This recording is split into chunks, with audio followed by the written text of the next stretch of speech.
Okay, tax time is a great time to talk about amortizing some debt. I'm Lucius, the Viking Realtor. You're looking to buy or sell a home, so let's talk real estate.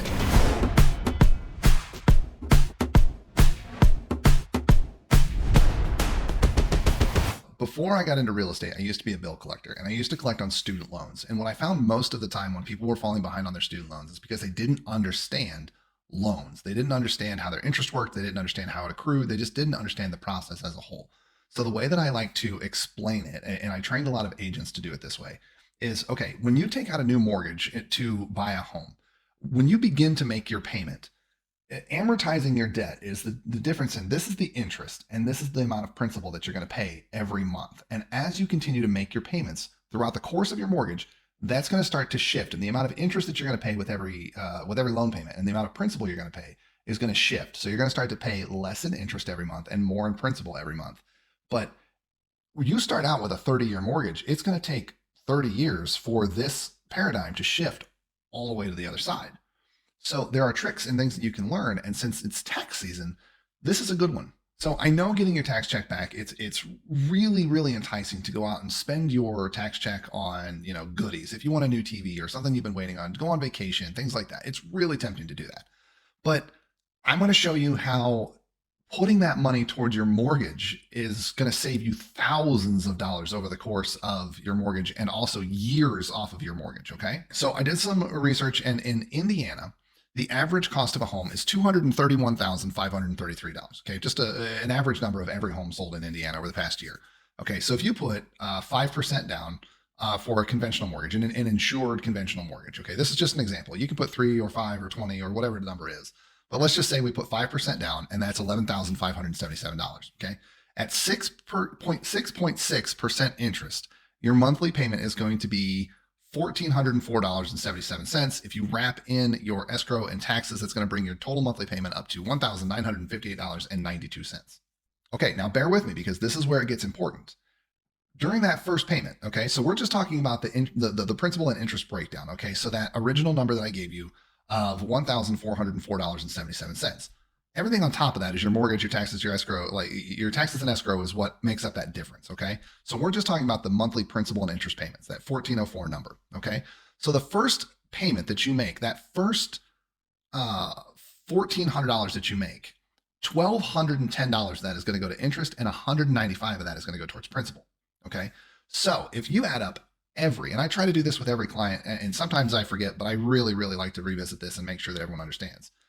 That principal payment can be paid in advance, okay? You can make an additional payment on your mortgage at any point. So if you add up the principal payments for your entire year, and I've got them in front of me here, and I'll try to post them in the video, but it's $195 for the first payment, $196 for the second, $197 for the third, $198 for the fourth, and so on. That's every single month. What's happening is you're paying less in interest and more in principal. That scale is starting to tip. Now, if you make all of those payments at once, let's say you take your entire tax refund check, and it's $2,000, and you put all of that towards your mortgage. In 1 month, you will have deleted a year's worth of payments. Now, that doesn't mean that you're not going to owe a payment next month, because you want all that money to go to principal, which means the next month you have to make your payment, and the month after that, and so on and so forth. You don't want to just stop. Every mortgage, every debt that's out there, it's required that they give you a schedule for your payments. And I can literally sit down with you at any point and go over that schedule and show you exactly how to delete a year's worth of payments. Now, you can't just get rid of them, right? You have to pay that money. But if you pay it in advance, for example, if you make the second year on that exact same loan, the $231,140 payment, if you take that first tax check and you put it towards your mortgage, the second year you can do the same thing, and the third year and the fourth year, if you're just using nothing but your tax check and you're not putting any extra dollars monthly towards it, you can save yourself tens of thousands of dollars in interest. Okay, so let's assume it's your very first mortgage payment, and it's just in time for tax season. So if you just closed on your loan last month and you're going to get your tax return this month, if you make your first payment, which is $1,404, okay, and then you put the additional $1,804, if that's how much your tax check is, I don't know, I'm just speculating here, I'm just giving you an example. But if you put an additional $1,804, $1,804 towards your payment, your first payment, you can save a total of $12,049 in your first year making payments. You can delete that interest from your mortgage and never pay it. If you do that, you will essentially fast forward your payments to the very next year. Now, again, you can't stop making your payments for a year. That's not how it works. you need to make your next mortgage payment the very next month. You need to make sure that your entire principal that you're paying off early goes towards the principal balance and not towards pushing your payment into the future. That's something that you do want to check on. If you take if you do this, if you take advantage of this strategy, you want to make sure that when you make that payment that you're noting that it all goes towards principal, or you follow up with your bank or lending institution to make sure that that money went straight towards your principal. Now, in this example, if you took that extra $1,800 and you put it towards your mortgage payment, so originally you'd be paying $195 that first month, $196 in principal that next month, $197 in principal the next month, and so on and so forth. So basically the change is $1 a month is the amount of extra you're putting towards your principal balance. And it fluctuates. It's more like $1.25 or $1.50, something like that. But the idea is that you're fast forwarding yourself in time. So you're giving up that tax check to save yourself $12,000 in interest. And then you've pushed yourself forward into the next year of payment. So you've already deleted a year. So if you have a 30-year mortgage, you're already on year 29 and it was your first payment. Now the next payment you make is going to be $206 towards your principal balance. If you put an extra $200 towards that next payment, you're going to get rid of another $1,100 in interest. You're going to save $1,100 more in interest. So while an extra $200 can be hard to scrape up, if you really think about what you're willing to sacrifice for what you're willing to save, you can make a huge, huge difference on your mortgage. Amortizing debt, or paying that and making that scale shift, is how the bank protects itself, right? They're not out to protect you. They're providing a service. They're providing you with money to pay for that house, since you don't have $231,000 to put down on a house. So they're providing you with a service, but they really don't know if you're going to make your payments for the next 30 years. No one knows what life holds, so they want to get paid back their money up front. Now, it's required with every closing, with every loan signing from this point forward, that they tell you exactly how much you're going to pay in interest over the course of that 30 years. So take, for example, in this example, if you made a 5% down payment, you still have $219,000 of principal left to buy your home.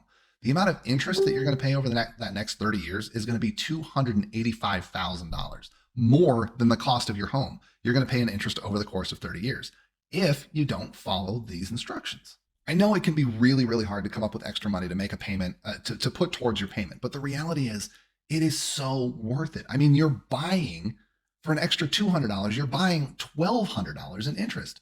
You're taking it off the back of your loan. So you're just closing that gap. This is where you started. This is where you're going to end.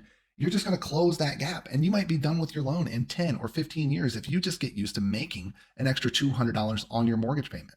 I know finance is confusing. I know that interest and loans, it can all become a lot, especially when you're signing a stack of paperwork at closing. And the only thing people tend to care about is their monthly payment. But they oftentimes don't realize how easy it is to save tens of thousands of dollars over the course of making your loan, build equity in your home much, much faster, and put yourself in a better situation moving forward for the rest of your life if you just make a few small sacrifices. And I understand, trust me and believe me when I say, I understand that sometimes that money just isn't there. I was in that same position. We struggled. My wife and I stayed at home. We never went to so much as McDonald's. We didn't go out with friends. We didn't do anything for the longest time so that we could amortize debt faster. And it launched us. And I mean, literally launched us into a much better financial situation. Now, that all went really fast, and I completely understand that, but just take this away if nothing else. I am willing at any point to sit down, come to the office, bring your schedule, or we can look it up while it's there, or we can just create one online. It takes a few seconds to find out what your schedule is, and I can show you in person exactly how you can save tens of thousands of dollars over this next year, just making a little effort towards your mortgage payment. You're not going to save tens of thousands of dollars every single year, because once you cross that threshold where now you're making more in principal every month than you are in interest, then that plays a huge role in how much you're saving. But again, if you want to sit down, if you want to bring your schedule to the office and you want to talk about it so that you can better understand it, I'm happy to do that. But hey, that's just my 2 cents. And I'm just trying to make sure you don't spend the rest of your life in crippling debt because you want to buy a house and own a small piece of the American dream. I'm Lucius, the Viking Realtor. Thank you for watching Let's Talk Real Estate. And don't forget to like, comment, share, or subscribe as it is the best way to support what I do here on a weekly or monthly basis. Thanks again for watching. We'll catch you at the next one.